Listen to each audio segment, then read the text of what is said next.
All right, then. All right, recording. Oh, man. Mike, she was killed by space junk. Like that big blue piece of space junk she takes to the hotel with her. That big blue Steely Dan.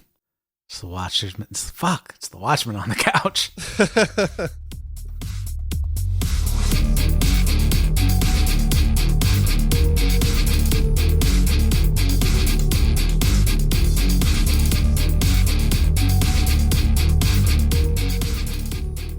Welcome back to Watchmen on the Couch. Today we're discussing episode 3 of Watchmen. She was killed by space junk. I'm Tim Pickerel. Mike Daffron. And one of the things that I've noticed from the last few episodes is that I keep forgetting to plug anything about this show. So you can go to watchersonthecouch.com and get a link to all of our social media. You can check out all the other shows from the Watchers on the Couch family, such as Watchers on the Couch Castle Rock, which Chris and Debbie, our good friends, are covering season 2 of Castle Rock this season. So check it out. Try it out. Try it out, man.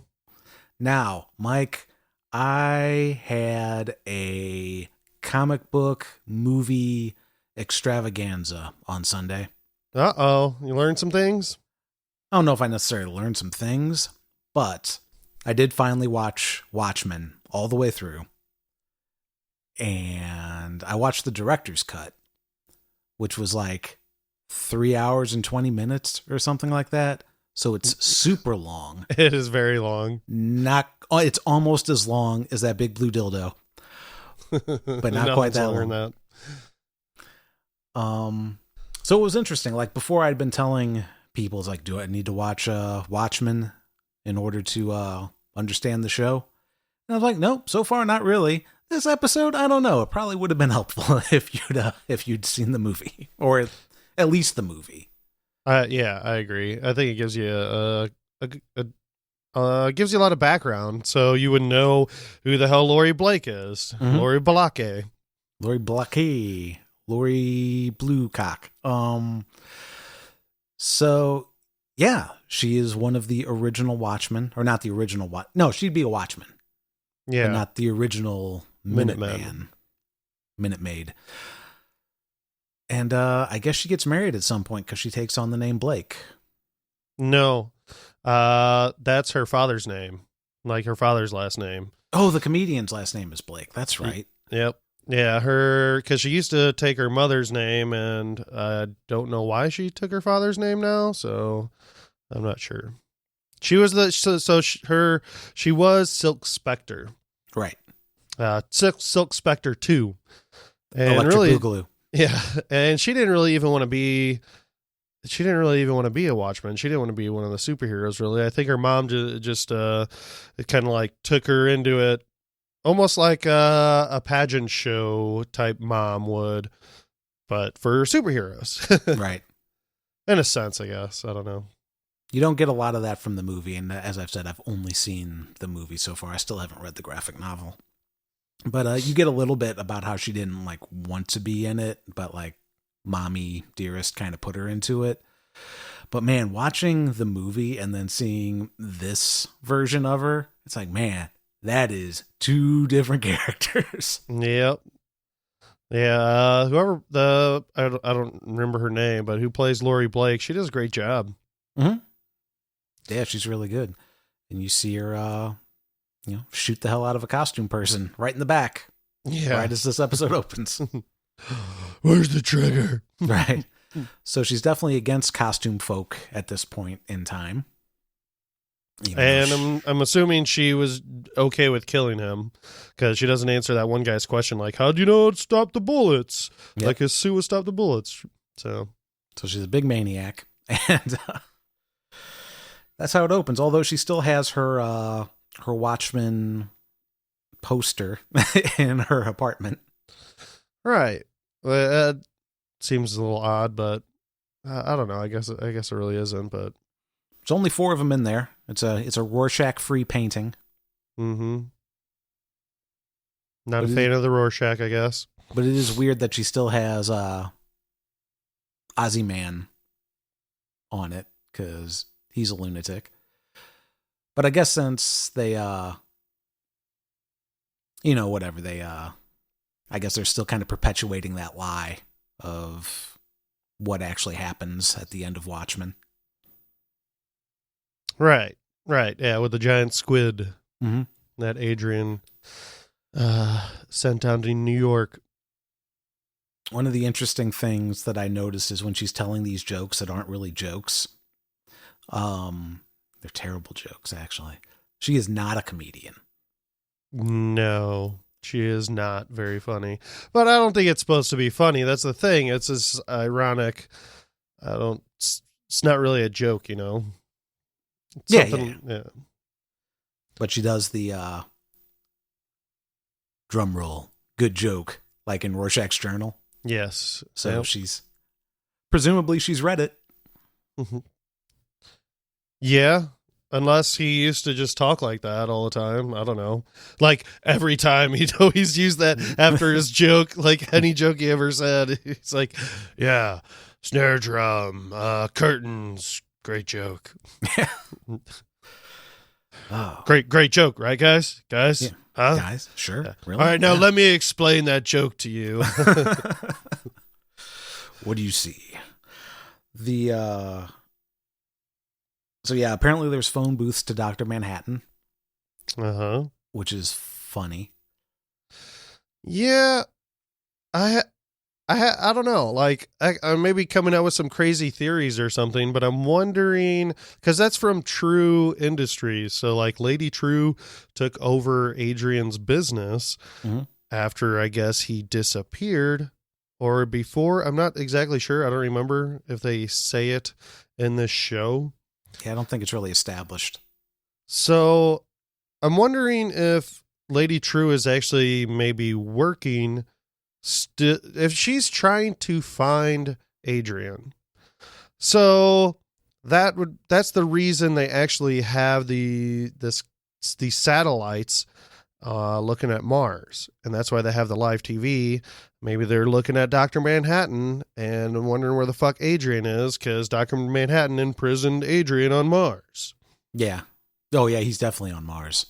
And so Adrian is not actually trying to maybe escape himself. Maybe he's just trying to be able to launch his clones out of whatever zone he's in, so the satellites can see him like, hey, what the fuck just happened here? Like, Mr. Phillips just launched into the air. I don't know. I think he's trying to escape, and I think he's definitely on Mars as indicated by that suit. Like that, the atmosphere outside that dome is very Total Recall-y. Yeah, I also think I'm wondering if those scenes with Adrian have already happened, like if they've happened in the past and he's already escaped. Yeah, we haven't established the deal with the cakes, but this cake, even though you only see it for a second, definitely has 3 candles. Right, and see, because like we saw, it might have even been the very first episode that we see Dr. Manhattan on Mars, and he like destroys that castle. So I'm wondering if he finds out Adrian escaped and he's like, oh, fuck, or, like destroys that castle that he made. Oh, I'll have to recheck that. Because he's not building it. Like, it's there and he destroys it. Like, you barely even see it. Mm-hmm. See it happen, so. Mm-hmm. This is the first time we actually get confirmation, because we've been saying that it's Ozyman and Adrian Veidt for every episode, but this is the first time we actually get confirmation of it. And that was a weird thing. So if you didn't know anything about the Watchmen and you were watching this, you'd be like, oh, cool. On that reveal, like, you'd just be like, okay, like, because they built it up and he's like, Adrian Veidt. Mm-hmm. And like, he puts on his costume. Everybody else would be like, okay, I still don't know who the fuck this guy is, but this is definitely like, I do feel like you do need to know some of the background information on all this. Yeah, especially at this point. At least, not even an in-depth, just kind of who the characters are, just a general overview, I think would be helpful. Mm-hmm. So, yeah. I did buy the digital version of the comic. I haven't started reading it yet, though, but I plan on it whenever I get time. Cool. Yeah, I need to do that too. Because I did mention on this podcast, maybe the first episode, that you can get on like YouTube and you can see an animated like version with it like voiced over. And I'm like, I'd rather just kind of read it myself in my own voice and not have somebody voice it over. Yeah. So I can be like, I'm Adrian Veidt. I'm so smart, I am. Yeah. Well, where are we at, Tim? What do you want to talk about? Well, we jumped all over the place already. So they're sending Lori to, what is it, Oklahoma? Yeah. Yeah, Tulsa, Oklahoma. And she decides she's going to be the only person that's going to go, her and the slide projector guy. Yeah. Petey. But they were getting ready to send a whole battalion down there for some whatever reason. Mm-hmm. Before you go further, that Petey guy, I think his name's Dale Petey, on HBO.com, I believe they have like some supplemental information called the Pedia files. I'm sorry, the what? Right. The Pedia files, the pedophiles. That is a bad name. Yes, it is. And it's just some like supplemental information that he has gathered and stuff. So, and that was out before you get to see him in the show. So I haven't read any of it. Like I glanced through it and I'm like, I don't know. Maybe I'll read it sometime. We'll have to check that out, but then we're going to get down a rabbit hole and then there's going to be this whole like Dale P.D. Holmes show and where he pretends to be Owlman. He's like a shitty version of Owlman. So that's another thing I did on Saturday. I watched every Pete Holmes Batman skit. That's awesome. It'd be awesome. He should have been that shadow guy or whatever he was called. That would have been great. Yes. So that would have been awesome. Anyway. So I watched the Watchmen movie, and then I had some time before the Watchmen episode came on, so I watched the animated version of Batman's Killing Joke, which was pretty good. And then I watched Watchmen, and I said, man, it's still too early to go to bed, so I'm going to watch X-Men Dark Phoenix, which was not good. It was not very good. It wasn't terrible, but it was pretty disappointing. It was just okay. Like, it was better than Apocalypse. Yeah. And I would say that it's probably better than X-Men The Last Stand, but it's still not good. Yeah. They haven't done that good of a job on a lot of those lately. Lately, yeah. I mean, the last two were pretty bad. I mean, Logan was great. Mm-hmm. And I like Days of Future Past and First Class. Yeah. But, yeah. Anyway. The guy that plays the young Xavier is in an HBO show. Yes, his Dark Materials. Yeah. The best part of Dark Phoenix is realizing that the movie takes place in 1994. So within 6 years, Michael Fassbender and James McAvoy turned in to Patrick Stewart and Ian McKellen, because that movie takes place in 2000. I know. They age fast. They do. That's what happens. Let's get back to this. Right? Sure. You have something? What were you going to say? I don't remember. I was trying to get us back on track, and so she takes Petey. They go for a little plane ride. She takes Petey, all right. Oh, she does, or does she, or does he take it? Who took that big blue dildo, Tim? Oh shit, that's the question. Yeah. Rorschach's journal. Oh, the most powerful being in the universe. I want him inside me. That's what happened to him. It's got to be. She rammed him home. You definitely that thing is very intimidating. That is scary. It's insane looking. And if she didn't use that on him, or they didn't use it at all, like she just kept it in her hotel. You don't bring it with you if you're not going to use it. That guy could have lasted forever. I mean, just just an empty cavern. I mean, that just has to destroy her. Like, it's just a hot dog down the hallway, as they say. No, I like to think that she's got some kind of contraption and she's actually Silk Pecker now. Yeah. Oh, Silk Pecker. We'll go on the plane ride. Once they get there, I guess they're waiting for the meat wagon. Not the meat wagon, but The meat wagon.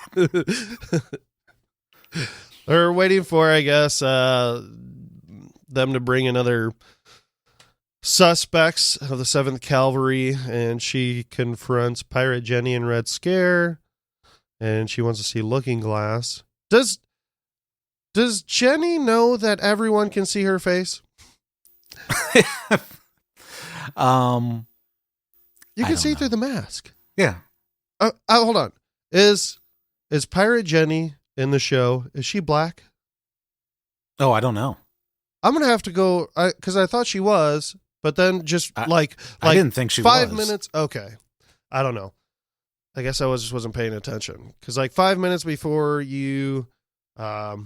before we started this podcast, I just looked up like the cast and I saw her and I was like, wait, I thought she was a black actor. And like, I didn't know if like you could, I'm like, wait, is it okay to do blackface to hide your identity? No. No, right. They wouldn't be doing that. She needs to at least wear a mask that's not see-through. I can see her face. Well, I mean, so far it's doing the job because we don't know what she looks like. I do. I saw it on Google. Oh, hey, one thing you said about Red Scare, you're like, his accent is really bad. Mm-hmm. I think it's fake. I think he's putting on this character. Oh, that makes sense. I bet we'll eventually see him without the mask, and he's just going to have like a British accent. Because I think the actor is British. I'm not sure for sure. I'm just pulling things out of my ass. So, do you think Panda's putting on an accent? I don't know. And during is that what Panda sounds like? Right. I don't. Yeah, I don't know. Maybe they. Panda. Red Scare, Pirate Jenny, and Looking Glass, they were actually all at the funeral, dressed in police outfits with yellow masks.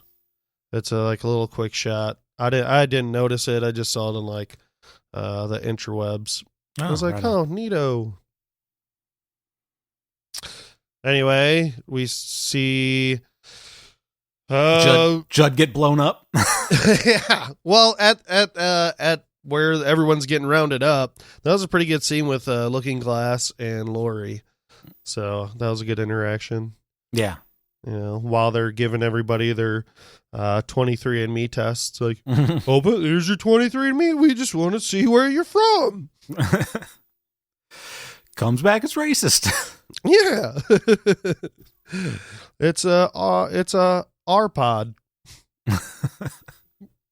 He's in the pod, the R pod. Which R? Which R are you talking about? It's the Pirate Jenny R. Yeah, R pod. What's a pirate's favorite letter? I don't know, Mike. You think it's the R, but it's actually the C. Jesus Christ. Roll snare drum. Curtains. Good joke. Good dad joke. Shit, a car just dropped outside my house. It's a good Halloween joke. Did you go trick-or-treating, Tim? No, I did not. All right. I didn't give out candy either. Although somebody did knock on the door at like 8:30. No. During this interaction with Lori and Looking Glass, can Looking Glass not lie? Like, is he capable of telling a lie? Just because he could have, did he just realize like, oh fuck, Lori knows who everybody is. I might as well just say, yeah, silent Sister Night is Angela. Yeah, I think that's what it is. Because I think Looking Glass is pretty smart. So right. There would be no benefit in lying at that point if she already knows. It would just make suspicious of like what's going on, because by Looking Glass's standards, nobody's done anything wrong over there. Yeah. So they don't have anything to hide. He doesn't know that Judd was a Klansman. True. I don't know. Maybe it's not. Maybe that wasn't Judd's. Maybe that was Judd's wife's Klan's outfit. Oh man! And she was tired of old Judd's dick. She wanted the senator's dick. And they're going to get married. She wants to be that first lady. She wants that Keen Peen. Yeah, and she ain't Joe Keen. Oh, she's serious. That's a lot of Keen puns in a short amount of time. Hey, you never know. You never know. And then we go to Tartar Sauce Acres, or Tartarus Acres. Lori sneaks in a gun. Like, what shitty security that is. Like, why wouldn't you just... Where's the metal detector? Oh. This is bullshit security, Tim. Well, listen. I didn't do it. Don't blame me. I didn't write the show. So we got a Bomberman. Yeah. Let's be honest. Keen totally staged that whole thing, right?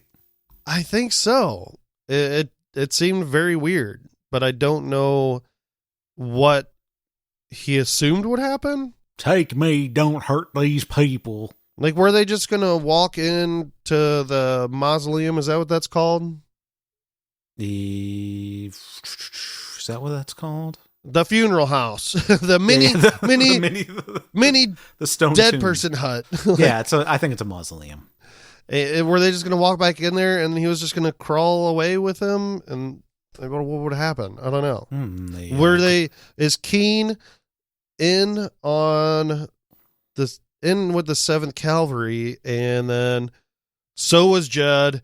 Angela finds the KKK outfit. Maybe somehow he knows Angela will pursue him, and then they get to kill her, and then nobody knows about Judd and his KKK stuff. But then Lori comes in and fucks it all up. Yep. And then blows up poor Judd's body. Yeah. Because the guy wasn't bluffing. Oh, what is this beeping noise? Oh, maybe it's low battery. I thought he was bluffing. They're always bluffing. Which I actually think is funny. Yeah. See, most of those dead man switches, they're supposed to just go off right away. That's what I thought too, but it didn't bother me in the show at all. And then thinking about it after, I'm like, wait, it's supposed to go off right away. And then I thought about it a little more. I'm like, well, I could see it having a timer. Right. Well, I could see it having a timer, because what if while you're moving around, that heart monitor like rips off or loses connection? Mm. You didn't finish your mission. Like, you just blew yourself up like for no fucking reason. Like, if it gets messed up, you want to be able to be like, oh shit, I gotta reconnect that. Yeah. You know? The other thing I don't know is, like, I don't know how long your heart actually beats after you're dead. Like, you'd think it just stops immediately, but like maybe your brain, there's still some residual signals in your brain after a bullet goes through it. Ooh, I don't know about that one. I'm pretty sure it's immediate. Okay. Yeah, I've never. So. Yeah, I don't know. What do I know about any of this? Maybe in this universe that hearts beat for a while after you're dead. Just because you get shot in the head doesn't mean you yeah. Doesn't mean you're actually dead. Doesn't mean your heart stops. And Angela is the next person on the Masked Singer this week. Yep. On the Masked Singer. She's not a good singer. Was she really on the Masked Singer? No, but she was singing during the funeral. Yeah. It was another one of my stupid ass jokes. Oh, it could have been real. Like, I don't know who's on the Masked Singer. I know Wayne Brady was on it, but that's about it. You know, at the end of this, I was wondering why wasn't Angela wearing her outfit while she was sneaking into the hole to like investigate? She should have been wearing her costume, her outfit. Well, I mean, I guess she decided that she didn't necessarily need to sneak in, or she didn't bring it with her because she thought she was just going to a funeral. And then all of a sudden the cavalry shows up, and I guess maybe she could just say she's a civilian, and like since she was involved, she's like, well, I used to be a cop. Let me help. I just always happen to carry my night vision goggles. Exactly. That's the biggest part about it. If she didn't have anything else, I'd be like, all right, she could, just say, oh, I want to help. I used to be a cop. That's my friend and blah, blah, blah. But she had her fucking night vision goggles. She had the owl's night vision stuff. So what the fuck? Yeah. This is so strange. And then she has her confrontation with Lori, and I'm assuming she knows who Lori is, but she doesn't seem to be all that impressed by it. So, yeah, I didn't like her reaction. Just the ooh. I thought that was kind of weak. Yeah, I was like, oh, I was like, ooh, good writing. That's lazy storytelling. It just didn't match. I don't know. It just seems silly. Can you imagine Game of Thrones? Danny, I'm actually your nephew. Ooh.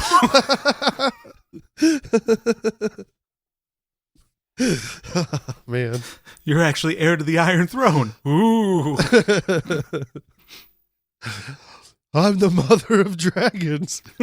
Ooh. They let her do that 5-minute title. Everybody just collectively goes, ooh. And then she pours out her, and Daenerys pours out her coffee cup that they left in the episode. Right down the hole. Oh, right in the big hole. The big space chunk hole.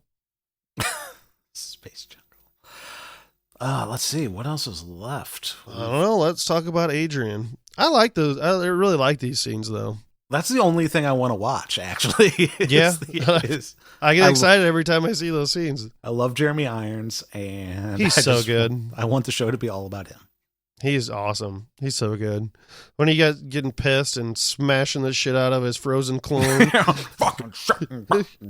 I wanted to use those as sound bites for the episode, but since you can't hear the soundboard on your end, because I haven't figured out how to get that working yet, I just nap. Did you realize that he was using human skin to make that outfit? And that's why it's like, yeah. Those is skin of the clones. Oh shit! That's why he needs a thicker skin. That's why he needs thicker skin, right? Yes. Oh my god, I'm so dumb. I don't pay attention to anything.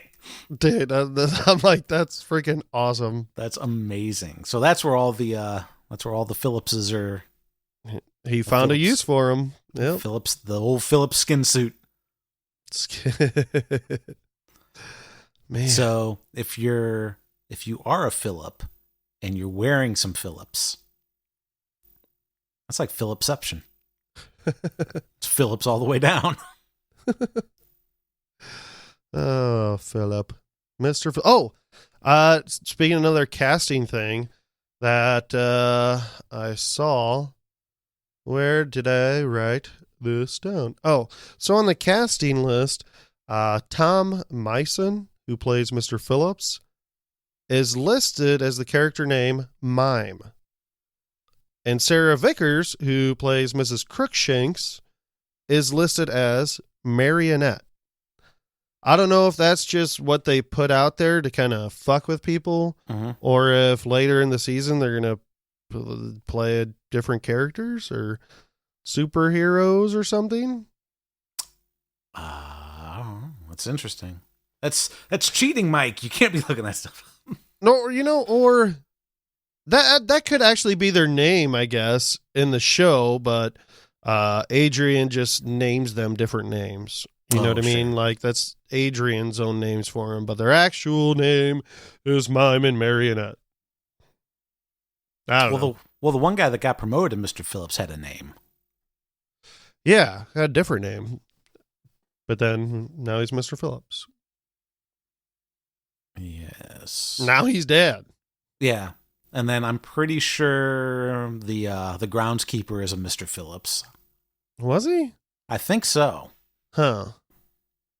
Oh, I thought there was only one Mr. Phillips. I thought he ended up naming everybody different names. Well, I don't mean he's actually Mr. Phillips, but he's like the same. Same actor. Yeah. Yep. Yeah. I'm assuming they're the only two people on there is the Mr. Phillips clones and the Mrs. Crookshanks clones. But I am curious where they come from. Except for the game warden. I don't know if the game warden is Mr. Phillips or if the game warden is somebody different. You mean body-wise? Actor, yeah. I don't know. You don't get a good look at him, but I think it is. It seemed like it was to me. Yeah, but I could be wrong. I don't know if that shit's made out of human skin. So I don't know. Maybe we'll see more of the game warden. Is he called the game warden because he's protecting the game, the buffalo? Or is he protecting the game that Adrian has to play to get out of there? Ooh. Yeah, because it's all a game. It's all a big fugazi. So, yeah, no, I'm definitely with you, though. I definitely think Dr. Manhattan has imprisoned Adrian on Mars.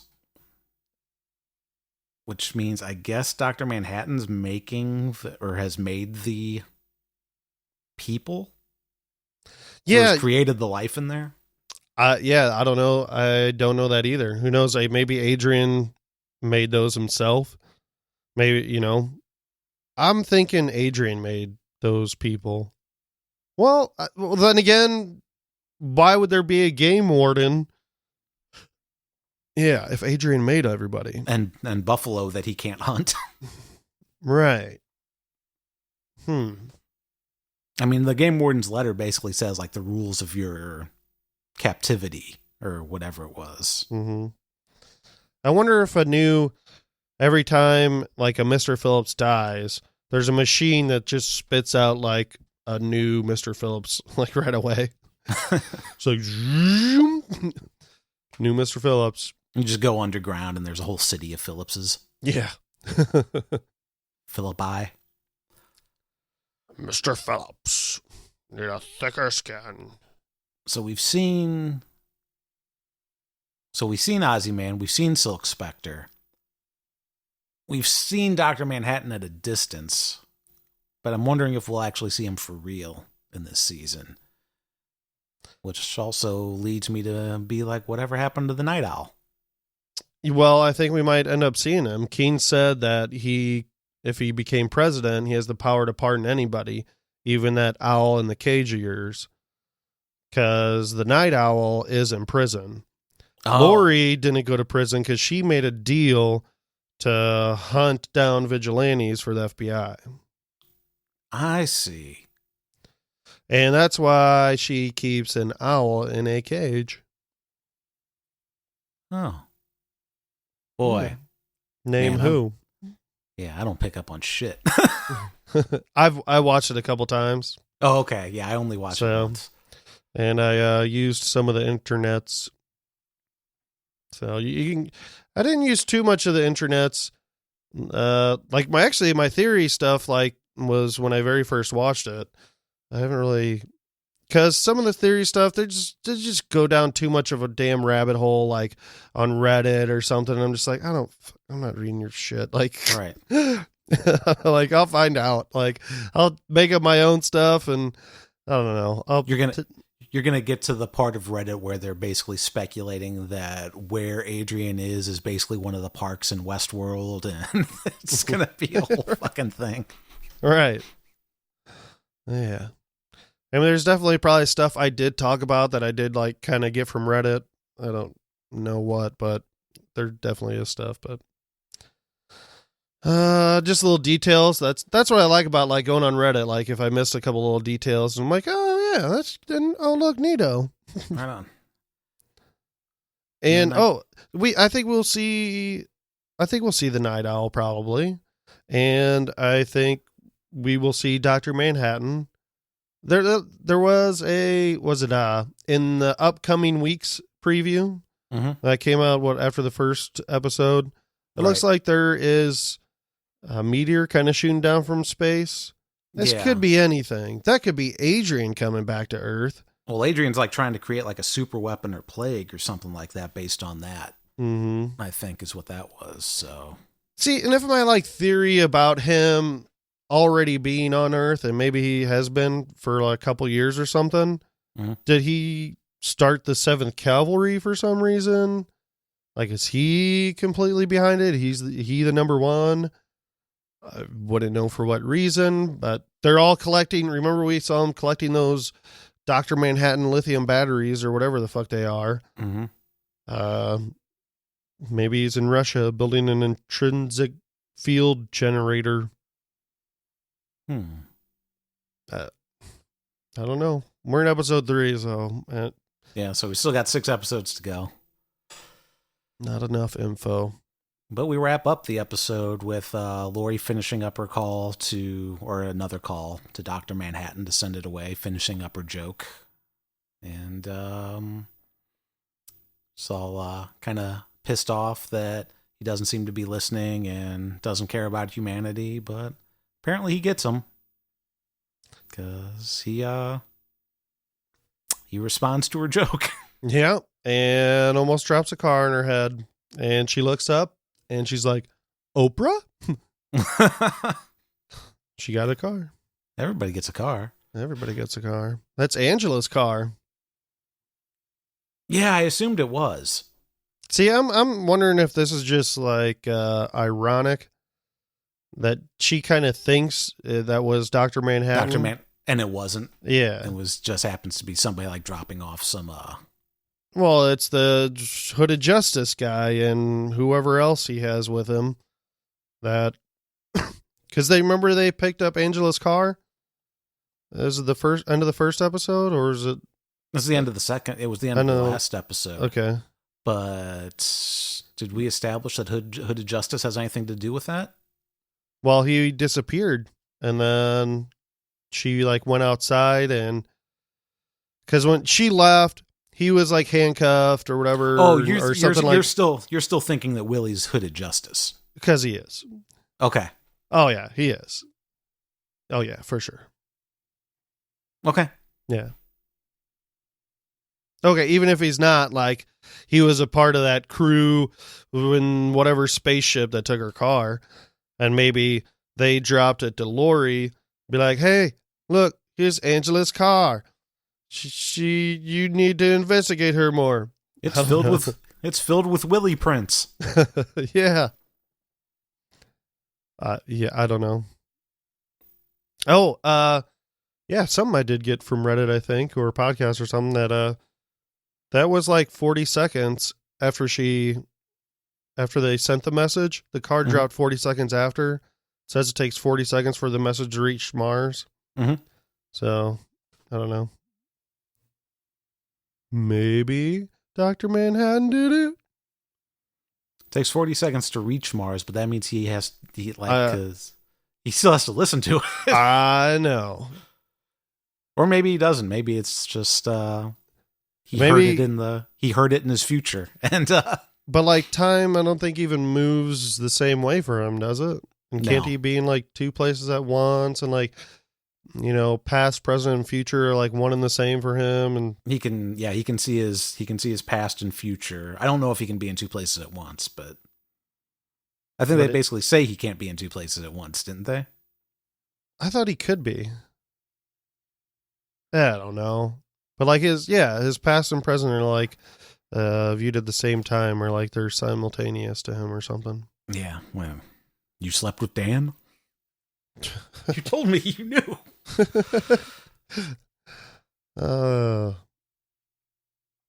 Yeah. That's probably about it then. I don't think I really have anything else. Yeah. So one thing, I guess, might be, I don't know. So if Judd was in the 7th Cavalry, was he just like using Angela as his black friend card? Like, I could be racist. My best friend is black, like, I couldn't be 7th Cavalry ever. Yeah, I don't know if they established like when they became like good friends, if they were really good friends before the White Knight, or if that happened after the White Knight. I think they were kind of co-workers and maybe kind of close co-workers before the White Knight, but after, that's when they started becoming best friends. Okay. Because it was probably like, because I'm still thinking about your theory a lot where he was actually one of the ones in Angela's house. Mm-hmm. So. I just, the only thing is that I still want to know who that second guy could be. Like, have we seen that second guy? Who basically was about to shoot Angela, but then was like, oh, fuck, Judd, I need to go help Judd. Oh, I thought we were saying that is Judd. No, I was thinking the guy that Angela stabbed in his right shoulder, which is where his wound was in the hospital. Like, I think he was on the floor. The guy with the shotgun was about to shoot Angela, but then wanted to save Judd. I don't know. Maybe it was his wife. Well, you know. Maybe it was Keen. Could have been Keen. Maybe it was Mr. Phillips. So many questions. Maybe it was Red Scare. No, it can't be Red Scare. No, it's not Red Scare. Maybe it was Adrian Veidt. No. Nope. Because that happened 3 years ago, I think. Mm-hmm. Yeah, and Adrian's been gone since like 2012, I believe. So maybe Has he been gone since 2012? I believe so.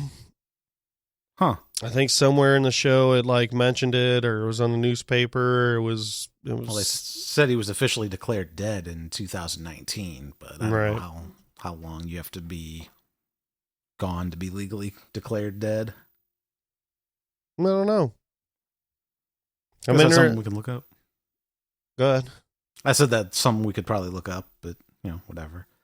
But who knows what's real in this crazy mixed up show with no presidential term limits and everybody's still rocking the pager. Yeah. Even though there's phone booths that can reach Mars. Right. I don't understand that at all. So. Yep. All right. Well, that'll probably do it for this episode. Remember to check out WatchersOnTheCouch.com for this and all other podcasts on the Watchers on the Couch network, including, once again, Watchers on the Couch Castle Rock. You can check out my other podcast, Trapped Under Dice, which is the D&D podcast. Episode 1 is out. Episode 2 is forthcoming. I'm trying to do them every 2 weeks, but that's definitely harder to do when you're also doing a Watchers on the Couch. So I'm usually good at like one podcast at a time. So it's kind of fallen off a little bit, my productivity, as I've been doing Watchers and other things like work. So, but episode 2 will be out soon. So check it out. I'm still debating on, because I did watch the first episode of his Dark Materials, and I like it. I think it's good. It definitely has enough depth to talk about for a podcast, so I'm debating on whether I want to do one for that. So I would just have to find somebody interested. Mm-hmm. I haven't started watching it yet. But it's got 2X people in it, actually. Who is the other one? The girl. Oh, the little girl's the little girl from Logan. Oh, neato. Has some Game of Thrones people in it too. I think. What? Yeah, it has. Shit. He was the leader of the Night's Watch. The leader of the older guy. Yeah, Daddy Mormont. Yes, yeah, Daddy Mormont.